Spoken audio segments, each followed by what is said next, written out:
Welcome back to the show. On today's episode of the Full Subjects podcast, we are going to be talking about moving. Yes, we work in real estate. Yes, we do mortgages, or Cole does mortgages. If you're buying a property and selling another one, you're going to probably need to move from one property to the other. And a lot of times there are costs associated with that. We have carefully thought out every single possible thing that can come up. That is sarcasm. We've got a list of 5 things and some subcategories to those. There's definitely going to be more. Depends on the property, what you're moving to, different scenarios, different situations, but we just want to kind of run down what that looks like, and we'll do that on today's episode. As always, this podcast is for informational purposes only. It does not constitute legal, tax, investment, financial, or any other advice. It's not intended to cause or induce breach of any existing agency agreement. And let's do it. Yeah, so as Austin mentioned, we're going to look at moving. I mean, this isn't only sell and buy. This can be also somebody that's buying for the first time. Now, with that being said, some of these costs aren't going to apply if you're buying and you're not moving from an existing place that you're selling. Now, this might not mean that you're buying for the first time either, though. So it could be like, hey, you bought 5 years ago, you've rented for a while, now you're buying. Anyways, not that important, but the point of this is there's lots of different things that you have to consider from a cost perspective. Some of these are going to be more obvious than others, but the hope is that some of these will be hidden costs that you maybe didn't think about. So as Austin mentioned, we're going to kind of group this into 5 categories. Category number 1 is tax. So specifically what we're referring to here is... Love how we're starting with that. Yeah, right? Tax. I mean, the most well-known one is going to be property transfer tax. Biggest thing here, I think there's 2 things that come to mind for me. Number 1, property transfer tax has to be paid up front. It can't be from borrowed money. It has to be money that you have on hand. Why that's relevant is, let's say you have a down payment of $100K, your property transfer tax, for argument's sake, is $5,000. If you don't have the extra $5,000 beyond your down payment of $100,000, your down payment's actually $95,000 because you need to be able to have that $5,000 on hand for property transfer tax. Number 2 thing here is that there are exemptions for property transfer tax if you're a first-time home buyer, as well as there's some exemptions for buying newly built properties. We're not going to get into those exemptions today because that's not the point of this episode, but there is some options there. Austin, anything on PTT before I jump into the other one? Yeah, I think another one that will pop up, and I know this is a topic in the news right now for like a GST credit or a GST exemption. They're waiting basically for Parliament to be back in so that they can vote on it, is my understanding. I won't go into the details because I don't want to put stuff out there that isn't law or isn't a thing yet. But GST is a common thing that comes up as well. One thing that's interesting with PTT and GST is PTT has to be paid separately. A lot of times GST you can work into your mortgage. So there's some differences there. It's really, really, really important. Probably didn't need to say really. There's probably a better word for that. But anyway, it's critical that you have a spreadsheet or have somebody that you're working with that understands what all of these things are going to be, because that is going to affect obviously closing and making sure that you have enough money to complete the transaction. Seems kind of important, but the last thing you want is being, in the 11th hour and not having enough money to close, because that is going to be a giant problem. So just something to think about there. One thing just before we get into the next one here, one thing to consider with this list that we're going through, some of these are going to apply just to buyers. Some of these parts are going to apply to sellers. So if you're selling or buying, but with that as well, there are obviously some people that are maybe just buying an investment property or something like that. So that'll obviously fall under the buyer's category. But that's obviously a little bit different than a first-time home buyer. So just something that, like a caveat, we wanted to throw in before we get into the next point. And the next point is going to be moving costs. Seems pretty straightforward. You're moving from one place to another, but there's obviously some other things that you're going to be paying for most likely as a part of that. First one, big moving cost for people is going to be movers. We joke all the time. I am of the age where we don't really do the buddies with pizza and beer thing anymore. So you're probably going to have to hire a moving company. There are so many different ones that you can choose from. Check out Google for that.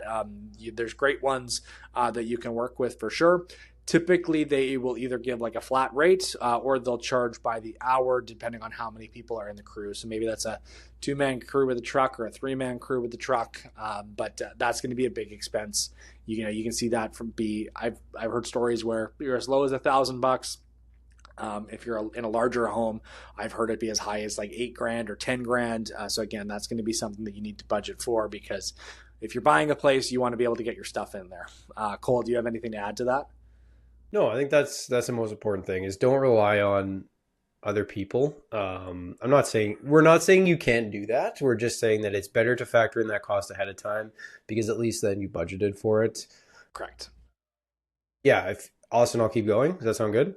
Yeah. Okay. Yeah, head to the next one. Next subcategory that we have under moving costs, mail forwarding. That's something you can set up with Canada Post. Typically, it's for X amount of time. They will forward any mail. It's always best practice to try to get those things changed over ahead of time.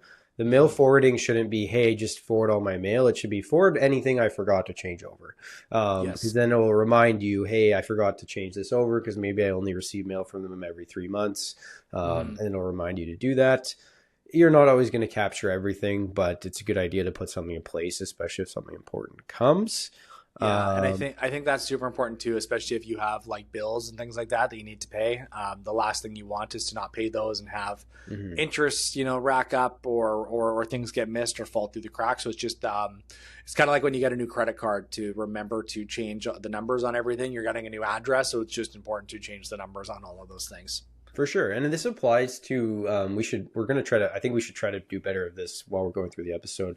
This applies to people moving from a home they currently own, as well as maybe from a rental. Maybe you're still living at home with your parents. Like this does apply to all those situations. Correct. So that's something that's worth noting here. Next one under this subcategory of moving costs is cleaners. Again, this applies to, moving from, let's say, a rental, or moving from maybe not your parents' house in this case, but moving from a place you own. Typically, if you're a renter, you're going to have certain requirements. You're going to have to probably get the carpets clean. You're going to probably have to leave the place in the condition you received it in, is typically what most people will go by. A lot of landlords will provide a list up front, like, hey, these are the requirements when you move out, and you go through the move out checklist. It's usually better to hire a company to do it for a couple $100, because when you're in the moving process, the last thing you want to do is then spend a few hours cleaning your place head to toe. I don't know, any insight there, Austin? Yeah, I think I think this is a really important one that a lot of people don't think about, because, in my opinion, I think that moving into a clean place, there's nothing better than it. And I can flip that on its head and say there is nothing worse than having clients that are super excited to show up to their new home that they just paid a lot of money for, and they walk in and the place is absolutely disgusting inside. So professional cleaners are going to typically do some things that aren't done by your standard clean, let's say. So, they're not just, ripping the Dyson through the main floor and then getting the Swiffer out. That's going to probably include wiping down all the appliances, wiping down the fridge, wiping down the cabinets, wiping out all the drawers of stuff. It's a pretty thorough process doing a move out clean. It is, I would say, fairly common that you see in a contract of purchase and sale, and these are all different terms, but I would say it's fairly common that I come across, the buyers asking as a term for the sellers to perform or have somebody come in to do a professional clean and provide proof of receipts after. I'm not really supposed to say the word standard, but in my opinion, I think that's something that should be in like 98% of contracts of purchase and sale. Just so, again, there's nothing worse than being, as a buyer or us on the realtor side, giving them the keys, them expecting to move all their stuff in and start to put their stuff away, and the place is just an absolute, disgusting inside. It's awful. That can cost I've seen it again be anywhere from $200 to $300. I've seen it be as high as $600 or $700, depending on how big your place is. But again, that's going to be something that you see fairly common. So if you're on the seller end, like Cole said, it's probably not something that you want to be doing yourself. But again, it might be a condition of the contract that you need to have cleaners in to make sure that everything is in the right state for when you move in. Cleaners can also include, maybe the buyers are going to ask for the carpets to be shampooed or professionally steam cleaned. Maybe that's something that you want to do anyway, just to make sure that you're handing over a good product. All of those things cost money, but it's definitely worth doing. You want it to be in the best condition when you want to be handing over a good product. So it's just something. A lot of things can be as simple as, how would you feel if you were in this position and you moved in and the place was like however you left it? You want that to be a positive experience. Yeah, 100%. So we've got a couple more subcategories here. Property insurance is a moving cost. Austin, I'll let you speak to this a little bit, but my thoughts on this are a couple things. If you're moving from a place you currently own to the new place, you got to move your insurance, or you have to cancel and set up new insurance. Alternatively, if you're moving from a rental to owning, you're going to have a different type of insurance. Those are kind of the things that I think of there. Anything you want to add under that category? I would say that it's really important to have a good insurance person. Because when you're, depending on what you're moving into for your first place, your strata typically has insurance. Yes. You'll have individual unit insurance. You want to make sure that those are in sync with the different policies. You would be able to comment on this more, but typically your mortgage company is going to require that you have property insurance. So super important to do. Typically you want that to be in effect for completion day. Or almost always, I guess I should say, but just something to think about there. Last but not least, your strata sometimes will have a move-in fee. You see this more common in condos, I would say, because maybe you're having to get elevator keys, X stuff off. There's typically going to be like a damage deposit. This could be something where you're paying for that on a move out. Could be something where you're paying for it on a move in. That would typically be a cost of the buyer. Or if you're moving out and moving in, maybe it's something to a condo. Maybe you're paying on both sides. So again, all of these little things start to add up. Typically, Cole will be able to comment on this better, but typically your lender, your bank's going to want to see you have like 1% or 1.5% above whatever the purchase price is for closing costs. But again, all of these little things start to add up. So it's just something you want to be conscious of when you're moving into your first place. Yeah, and quick note on that before we get to bullet point number 3 about what Austin said about closing costs and that 1.5%. They kind of typically, lenders will group everything into that. So we're going to talk about some of the other things that get grouped into that, but that's kind of like an all-encompassing cost. And they're going to want to see that those funds are on hand.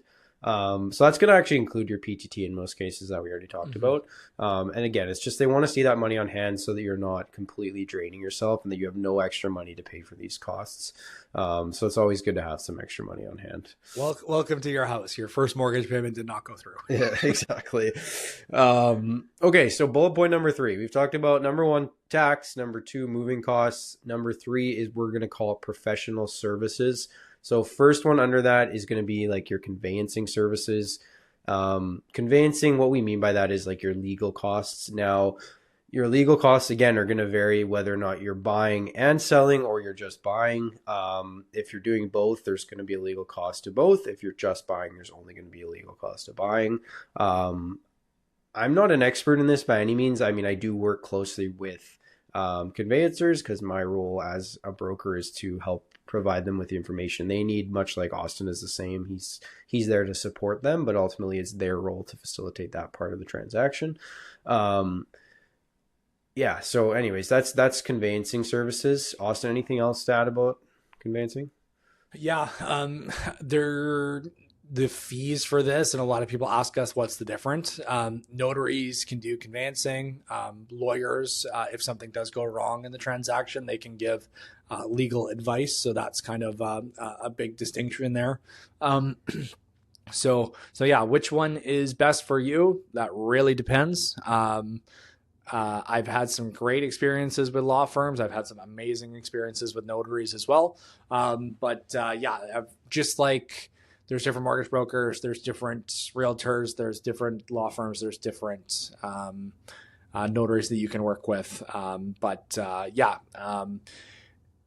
Some of those costs that can influence those things are like, are you discharging mortgages? Are you having to do in some cases, some people will get their law firm or their notary to look over the contract while it's in the subject removal phase.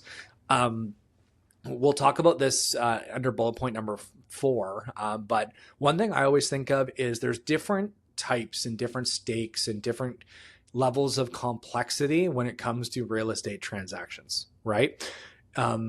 Not saying that strata stuff is easy by any means, but because obviously there's all the different strata docs that go through with that. We talked about moving costs, all that kind of stuff. But, you buying a,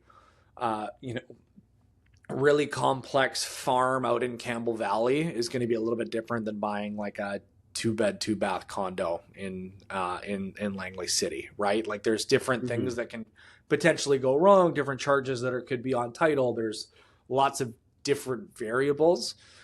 So depending on what type of transaction it is, if you're maybe getting a unique type of mortgage, or there's different levels of deficiencies or performances that should be going on from contract removal, sometimes that can influence your decision of who you should work with. I don't want to go too into the weeds. I feel like I already kind of had, but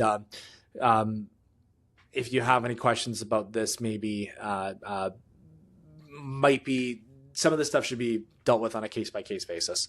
Last but not least, under the professional services, obviously inspections, things like that will have a cost. That's going to be the next point. But obviously there's going to be real estate services as well. So, if you're on the selling end, you'll be looking at commission, and then you're on the buying end. In most cases, I would say like 90% of cases, it doesn't cost you anything to work with an agent on the buying end. But again, that's perhaps a conversation for another time. Let's talk about inspections and deficiency work. Bullet point number 4, guys. Sorry. Yeah. So we're on to number 4. So again, just to recap so far, we talked about tax, we talked about moving costs, we've talked about professional services. Let's talk inspections. Cool. When an inspection's done, who is responsible for fixing some of the deficiencies that come up there? So typically, if you're, and correct me if I'm wrong here, because I'm going off my own knowledge here. So if you're buying a place and the seller of that place, in the inspection, it shows there's deficiencies, typically the seller is going to be responsible for those, assuming that that's something that is agreed upon, is my understanding. So is that right to say? Yeah, that's a great point. So typically, I'd say, if an inspection is done after that report, if there are some safety concerns or are some deficiencies, in some cases, the buyers will ask the seller to take care of those prior to moving in. Sometimes the seller might say, hey, look, maybe it's best if you do this work yourself. Maybe I can credit some money, or maybe change the purchase price so that you have the funds in order to do some of these deficiencies. What gets asked for? That's a really interesting conversation right now. Some people will ask for like everything. Oh, there's a screw missing, or there is a doorstop that's missing, or grout work in the bathroom needs to be done because it's cracking in some spots, like in my opinion. And obviously we're here to follow the lawful instructions of our clients. There's going to be some home maintenance. In most cases, you're not buying something brand new. Typically some bigger ticket items. Yeah, I think it's pretty fair to maybe ask that some of those get corrected. As far as like some home maintenance stuff, I think it's important for buyers to realize as well that, you're not buying a brand new product. You're buying something that somebody's lived in some cases for 5, 10, 15, 20. I just sold a place where the people had been in the home for 45 years. So again, that's going to be, dealt with on a case-by-case basis. Some of those inspections can also include, maybe you're having to get a specialist out to look at something as a secondary inspection. And, if you're on the buying side, maybe you're spending anywhere from $400 to $1,000, depending on the type of property for an inspection. Maybe you're going to need to also get like a well inspected, a septic tank inspected. Are you going to have somebody out to look at the pool or sauna? Is there a heat pump or AC or a boiler or something that's a little bit different that you might want checked on by a professional? Maybe you're going to want your contractor in to maybe look at doing some upgrades or, get some stuff ready for a secondary suite or a renovation. So all of these things can cost money, and you just need to be aware of that on the buying side. And if you're on the selling side, again, it might cost some money for you to come rectify some of these deficiencies if those come up. Yeah, no, I think that's really well said. I think there's some hidden costs, especially to inspections. Not only just paying for the inspection, but what might come of the inspection. Correct. We saw a time where people weren't getting inspections because they simply couldn't. Because you weren't going to get the place if you weren't an inspection. Excuse me. Now, obviously, that's not a normal thing. It's always best practice to get an inspection, just like it's always best practice to have subjects in your purchase agreement. We're not talking about that in this episode, but anyways, always best practice to do that. So without further ado, guys, bullet point number 5, Austin. Ready? Yeah, let's do it. Okay, I just want to make sure nothing else for 4. So just to quickly recap again, we talked about tax, number 1, moving costs, number 2, professional services, number 3, and number 4 being inspection/deficiency inspection work. So last but not least are mortgage costs. Now, there's some obvious ones here. There's some not obvious ones here. The first one that's going to come up for both buyers, for buyers in general, not whether or not they're selling or if they're, say, coming from a place where they're renting or living at home, is an appraisal. Now, I would say it's not guaranteed you're going to get an appraisal. It's going to depend on the lender and it's going to depend on the property. So sometimes you'll have properties that can be automatically evaluated through some sort of appraisal software. There's still going to be typically a cost to that, but it's going to be a fraction of the cost of getting an appraisal. It might be about a half to a third of the cost. And the other thing about appraisals that's really important is the type of property and the location, as well as the size of all these different parts of the property, are going to significantly determine or significantly change how much the appraisal is going to cost. So now, let's say you've got a 150 acre farm out, not farm, but like 150 acre property out in the Kootenays. The appraisal is going to cost more for something like that because there's a lot more to appraise. Not to mention maybe the appraiser has to travel to get there. So whereas if they're appraising a condo that's 600 square feet, you're going to expect that cost is going to be different. So I would say appraisal cost, you can expect to be anywhere between $300. I've seen them over $1,000 depending on the type of property. So yeah, something to consider there, but put aside a few $100s for an appraisal. Anything you want to add on appraisals here? If not, the last few I'm just going to rattle off here. No, I feel like this is definitely your realm, so go for it. All right, sounds good. I just want to make sure. So second subcategory here is penalty. So this isn't going to apply if you're just buying, but if you are selling and you're breaking your mortgage early, there's always going to be a penalty. Without getting too much into the weeds on this, you're going to pay at least 3 months interest penalty. At worst, it might be something significantly higher. Very, very, very, and I know Austin did this earlier. There's probably a better word for that.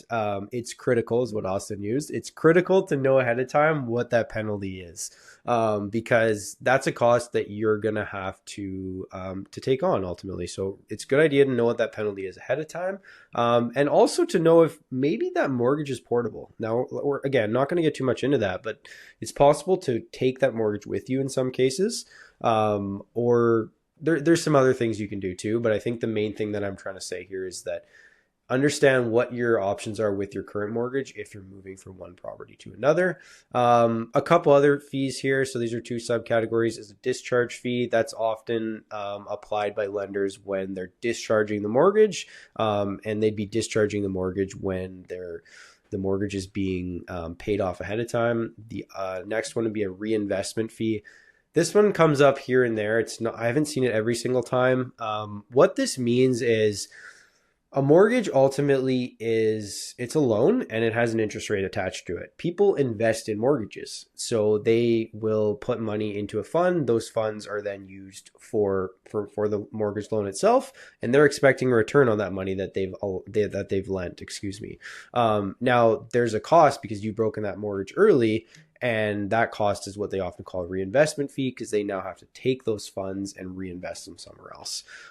Anybody that does any sort of investment will probably have an idea of similar types of fees that you can expect when you're moving money from, say, one fund to another, or from, like, say, one stock to another. And then last but not least is land title registration. This fee is necessarily a mortgage cost. We typically tie it into our cost disclosure because it's something that you can expect to pay, and typically is going to come up when you go to the conveyancing for signing and for an overview of your total cost of the purchase.